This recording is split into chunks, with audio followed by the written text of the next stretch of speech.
সে সময় আরব ভূমিতে ফাদাক নামের এক গ্রামে রোকানা নামের এক প্রকাণ্ড শক্তিশালী পালোয়ানের বাস ছিল।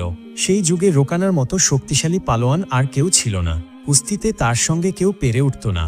একদিন গ্রামের লোকেরা গোল হয়ে বসে কুস্তি নিয়ে আলোচনা করছিল। রোকানা, সেই বিশাল দেহের অধিকারী শক্তিশালী পালোয়ান, বসেছিল সবার মাঝে। হঠাৎ এক আগন্তুক এসে সবার উদ্দেশ্যে কথা বলতে শুরু করে। আগন্তুক বললেন, তোমরা কি শুনেছ? মক্কায় একজন নবী এসেছেন। একজন গ্রামবাসী জিজ্ঞাসা করলেন, কেমন নবী? আগন্তুক বললেন, তার নাম মুহাম্মদ সাল্লাল্লাহু আলাইহি ওয়াসাল্লাম। তিনি দাবি করেন তিনি আল্লাহর প্রেরিত রাসূল। তার উপর আসমানি কিতাব কোরআন নাজিল হয়েছে। আর শুনেছ, দলে দলে মানুষ তার কথায় মুগ্ধ হয়ে ইসলাম গ্রহণ করছে। রোকানা বললেন, তাহলে তো আমাদের তার সাথে দেখা করা উচিত। আরেকজন গ্রামবাসী বললেন, হ্যাঁ, শুনেছি তিনি অনেক অলৌকিক কাজও করতে পারেন। এমনকি অনেকে বলে তিনি জাদুও জানেন। রোকানা বললেন, যদি তিনি সত্যি আল্লাহর রাসূল হন তাহলে তার শক্তিও থাকা উচিত। আর যদি তিনি সাধারণ মানুষ হন তাহলে তিনি কুস্তিতে আমার সামনে দাঁড়াতে পারবেন না। আমি তার সাথে কুস্তি লড়তে চাই। এরপর রোকানা দ্রুত নিজের বাড়ির দিকে হাঁটতে থাকেন। তার পুত্র ইয়াজিদও তার সাথে যায়। পথে বাবা ছেলের মধ্যে কথোপকথন হয়। ইয়াজিদ জিজ্ঞাসা করল, আব্বা, তুমি কি সত্যিই সেই নবীর সাথে কুস্তি লড়বে? রোকানা বলল, হ্যাঁ, আমি নিজেই পরীক্ষা করব তিনি সত্যি নাকি মিথ্যা। ইয়াজিদ বলল, কিন্তু আব্বা, তুমি তো কখনো কোনো কুস্তিতে হারোনি। রোকানা বলল, আমি অনেক কিছু শুনেছি। মক্কায় এক ব্যক্তি আছেন যার নাম মুহাম্মদ সাল্লাল্লাহু আলাইহি ওয়াসাল্লাম। লোকেরা বলে তিনি অনেক বড় জাদুকর। তিনি নাকি মানুষকে তার কথায় মুগ্ধ করে ফেলেন। যারাই তার কথা শোনে তারাই নাকি তার অনুসারী হয়ে যায়। আমি ভাবছি মক্কায় গিয়ে তার সাথে দেখা করব এবং তার সাথে কুস্তি করব। যদি তিনি সত্যি বিশেষ কেউ হন তাহলে তিনি আমার সাথে টিকতে পারবেন। ইয়াজিদ বলল, বাবা, তাহলে আমিও তোমার সঙ্গে যাব। আমি নিজ চোখে দেখতে চাই তিনি আসলে কে। রোকানা বলল, ঠিক আছে, তাহলে আমরা একসঙ্গে মক্কায় যাব। এরপর উত্তপ্ত বালির ওপর দিয়ে রোকানা ও ইয়াজিদ ধীরে ধীরে এগিয়ে যাচ্ছে। দিনের আলোতে মরুভূমির রুক্ষতা আর রাতে তারা ভরা আকাশ তাদের পথের সঙ্গী। অবশেষে একদিন তারা মক্কায় পৌঁছায়। মক্কায় প্রবেশ করতেই রোকানার মনে এক অদ্ভুত পরিবর্তন আসে। রোকানা আশ্চর্য হয়ে ইয়াজিদকে বলল, ইয়াজিদ, তুমি কি কিছু অনুভব করছো? আমার ভেতরে কেমন জানি এক শান্তি অনুভব হচ্ছে। ইয়াজিদ বলল, হ্যাঁ বাবা, আমারও ঠিক তেমনই লাগছে। এমন শান্তির পরিবেশ আমি আগে কখনো দেখিনি। তারা অবাক হয়ে চারপাশ দেখছে। লোকদের ব্যবহারে এক ধরনের কোমলতা ও প্রশান্তি আছে। তখন সামনে কিছু লোককে দাঁড়িয়ে থাকতে দেখে তারা তাদের কাছে এগিয়ে যায়। রোকানা তাদের সালাম জানিয়ে জিজ্ঞেস করে, ভাইয়েরা, আমরা একজন মানুষকে খুঁজছি, মুহাম্মদ সাল্লাল্লাহু আলাইহি ওয়াসাল্লাম। তোমরা কি বলতে পারো তাকে কোথায় পাওয়া যাবে? লোকেরা জিজ্ঞাসা করল, আপনারা কারা আর কোথা থেকে এসেছেন? রোকানা উত্তরে বলল, আমি রোকানা, ফাদাক গ্রামের বাসিন্দা। লোকেরা বলল, আচ্ছা রোকানা, তা আপনি যার সাথে দেখা করতে চান তিনি হচ্ছেন মুহাম্মদ সাল্লাল্লাহু আলাইহি ওয়াসাল্লাম, আমাদের নবী। তিনি আল্লাহর প্রেরিত রাসূল। আপনি যদি তার সাথে দেখা করতে চান তাহলে মসজিদে চলে যান, তিনি এখন সেখানেই আছেন। এরপর রোকানা ও তার ছেলে ইয়াজিদ ধীর পায়ে মসজিদের দিকে এগিয়ে গেল। সেখানে পৌঁছে তারা মসজিদে প্রবেশ করল। ভিতরে প্রবেশ করতেই তাদের চোখ পড়ল এক মহান ব্যক্তির দিকে, যিনি হৃদয়স্পর্শী হাসি নিয়ে বসে আছেন। তার মুখে এক অপার্থিব নূর, যেন সারা বিশ্বকে স্বাগত জানাচ্ছেন। রোকানা থমকে দাঁড়ায়, কিছুক্ষণ চুপচাপ তাকিয়ে থাকে। তারপর ধীরে ধীরে তার কাছে এগিয়ে যায় এবং সালাম দিয়ে বলে, আসসালামু আলাইকুম। নবীজি সাল্লাল্লাহু আলাইহি ওয়াসাল্লাম মৃদু হাসি দিয়ে সালামের উত্তর দিলেন, ওয়ালাইকুম আসসালাম। রোকানা কিছুক্ষণ নীরব থাকে, তারপর গভীর কণ্ঠে বলে, তুমি কি সেই ব্যক্তি যার নাম আমি লোকের মুখে মুখে শুনেছি? তুমি কি সত্যি আল্লাহর প্রেরিত রাসূল? নবীজি সাল্লাল্লাহু আলাইহি ওয়াসাল্লাম বললেন, হ্যাঁ, তুমি ঠিকই শুনেছ, আমি আল্লাহর প্রেরিত রাসূল। কিন্তু তুমি কে? কোথা থেকে এসেছ? রোকানা বলল, আমি অনেক দূর থেকে এসেছি তোমার কথা শুনে। আমার নাম রোকানা। আমি একজন বিখ্যাত পালোয়ান। আমার মতো শক্তিশালী কেউ নেই। আমি এখনো পর্যন্ত কোনো কুস্তিতে হারিনি। নবীজি সাল্লাল্লাহু আলাইহি ওয়াসাল্লাম বললেন, তুমি বসো রোকানা, তোমার সাথে আমার অনেক কথা আছে। রোকানা একটু অবাক হয়। সে ভাবতে থাকে উনি আমার সাথে কি কথা বলবেন। সে বসে পড়ে আর তার ছেলে ইয়াজিদ পাশে দাঁড়িয়ে থাকে। নবীজি ধীরে ধীরে কথা বলতে শুরু করেন। নবীজি সাল্লাল্লাহু আলাইহি ওয়াসাল্লাম বললেন, রোকানা, তুমি অনেক শক্তিশালী, তাই না? রোকানা বলল, হ্যাঁ, আমার মতো শক্তিশালী আর কেউ নেই। নবীজি সাল্লাল্লাহু আলাইহি ওয়াসাল্লাম বললেন, কিন্তু তোমার এই শক্তি কে দিল? যে মহান স্রষ্টা তোমাকে এত শক্তি দিয়েছেন, সেই আল্লাহকে তুমি কি চেনো? রোকানা জিজ্ঞাসা করলেন, আল্লাহর কথা বলছেন? নবীজি সাল্লাল্লাহু আলাইহি ওয়াসাল্লাম বললেন, হ্যাঁ, তিনিই তোমাকে সৃষ্টি করেছেন, তিনিই তোমাকে শক্তিশালী করেছেন, কিন্তু তিনি চান তুমি শুধু নিজের শক্তিতে গর্ব না করো, বরং সেই মহান স্রষ্টার প্রতি ঈমান আনো। রোকানা এবার রেগে গিয়ে বলল, হে মুহাম্মদ সাল্লাল্লাহু আলাইহি ওয়াসাল্লাম, তুমি এসব কি বলছো? আমি তো এসেছি তোমার সাথে কুস্তি লড়তে। শুনেছি তুমি আল্লাহর প্রেরিত রাসূল, তোমার অনেক ক্ষমতা, এমনকি তুমি নাকি জাদুও জানো। তাই আমি দেখতে চাই তুমি সত্যি কতটা শক্তিশালী।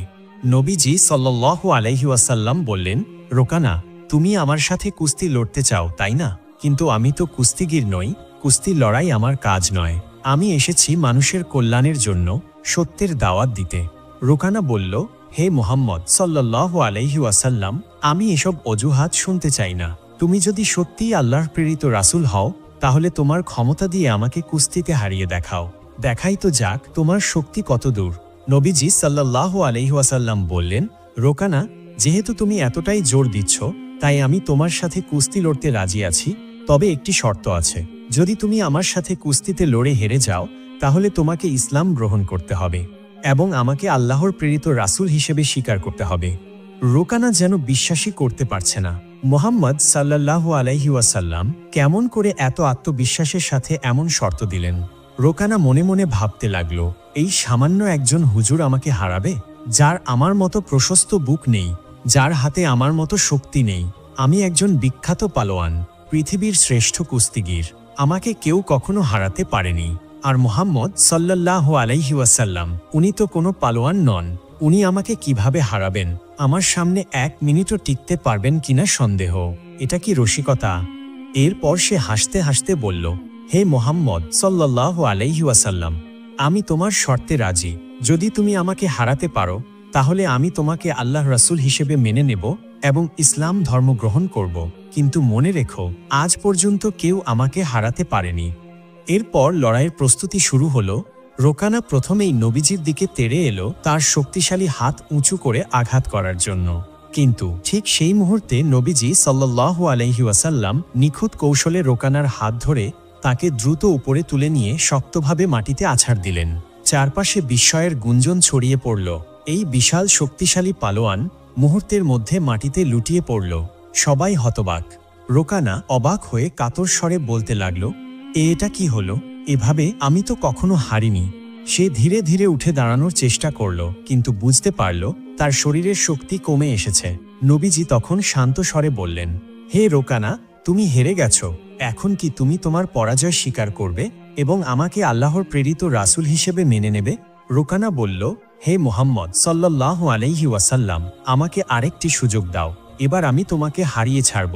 নবীজি সাল্লাল্লাহু আলাইহি ওয়াসাল্লাম বললেন, ঠিক আছে হে রোকানা, আমি তোমাকে আরেকটি সুযোগ দিলাম, কিন্তু মনে রেখো, এবারও যদি তুমি পরাজিত হও, তাহলে তোমাকে সত্যকে স্বীকার করতে হবে এবং ইসলাম গ্রহণ করতে হবে। রোকানা দৃঢ়ভাবে মাথা নাড়ল। এবার সে দ্বিগুণ শক্তি নিয়ে নবীজির দিকে এগিয়ে এলো। এইবার হয়তো রোকানা জিতে যাবে। কিন্তু ঠিক আগের মতোই নবীজি নিখুঁত কৌশলে রোকানাকে আরেকবার উপরে তুলে আছাড় দিলেন। চারপাশে নিস্তব্ধতা নেমে এলো। কেউ বিশ্বাস করতে পারছে না, রোকানা আবারও হেরে গেল। রোকানা এবার সত্যিই হতভম্ব। সে ধীরে ধীরে মাটিতে বসে পড়ল।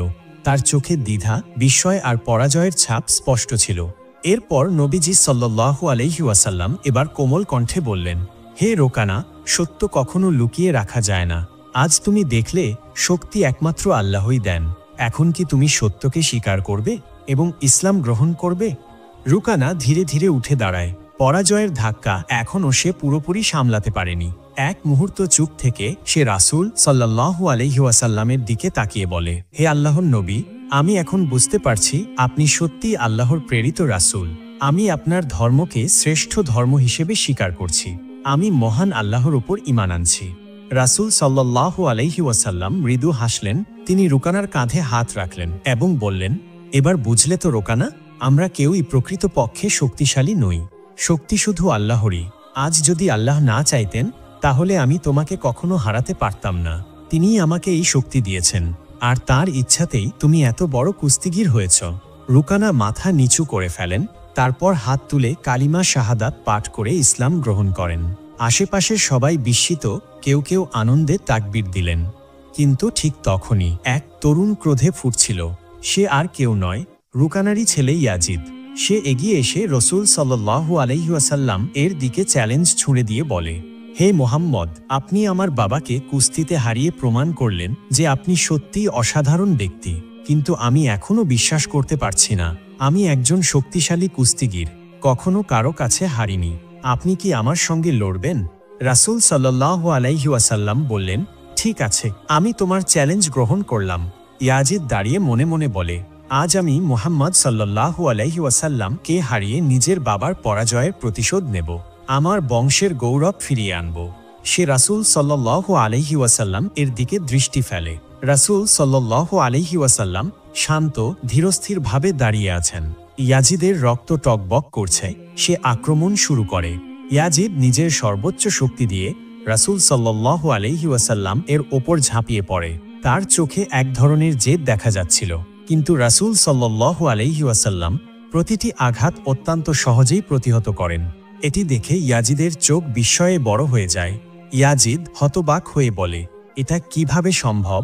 সে আবারও চেষ্টা করে, আরও শক্তি দিয়ে আক্রমণ চালায়, কিন্তু রাসূল সাল্লাল্লাহু আলাইহি ওয়াসাল্লাম যেন অনায়াসেই সব রুখে দিচ্ছেন। তারপর মুহূর্তের মধ্যেই রাসূল সাল্লাল্লাহু আলাইহি ওয়াসাল্লাম হঠাৎ দ্রুত গতিতে ঘুরে দাঁড়ান এবং ইয়াজিদ কিছু বোঝার আগেই তিনি তাকে আকাশে তুলে নিয়ে মাটিতে আছাড় মারেন। ইয়াজিদের শরীর মাটির সাথে এমনভাবে ধাক্কা খেল যে মনে হলো তার হাড়গোড় সব ভেঙে যাবে। ইয়াজিদ মাটিতে পড়ে কাতরাচ্ছিল। সে আবার উঠে দাঁড়ানোর চেষ্টা করে, কিন্তু তার শরীর সাড়া দিচ্ছে না। সে রাসূল সাল্লাল্লাহু আলাইহি ওয়াসাল্লাম এর দিকে তাকায়। রাসূলের মুখে তখনও সেই মৃদু প্রশান্ত হাসি। তিনি ধীরে ধীরে ইয়াজিদের হাত ধরে তাকে তুলে নিলেন।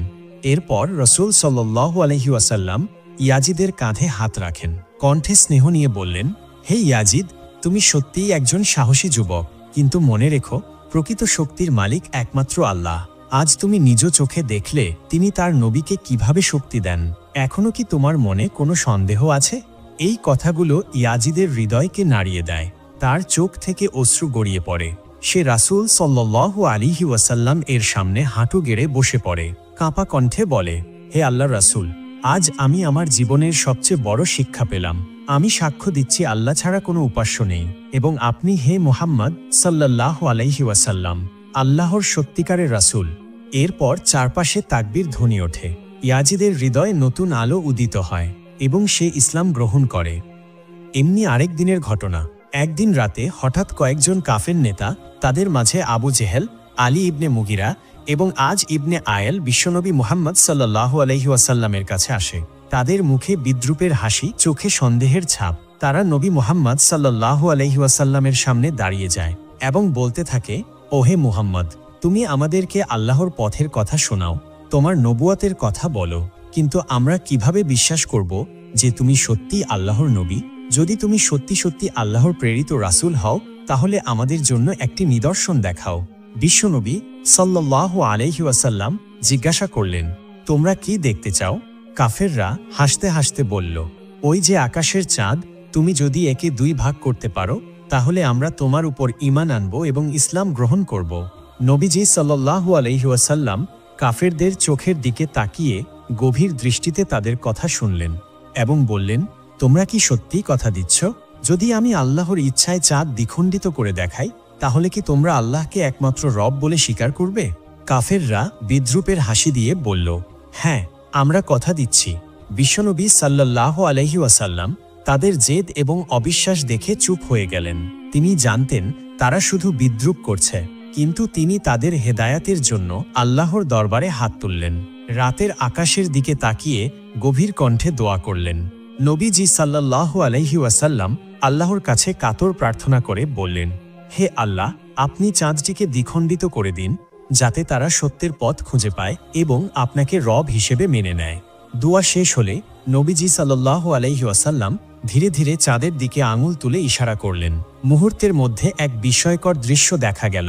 চাঁদ ঠিক মাঝখান দিয়ে দুই ভাগ হয়ে গেল। দুই খণ্ড দুই দিকে সরে গেল এবং তাদের মাঝখানে হীরা পর্বত দেখা যেতে লাগলো। কাফেররা বিস্ময়ে হতবাক। তাদের চোখ বড় হয়ে গেছে। তারা নিজেদের চোখকে বিশ্বাস করতে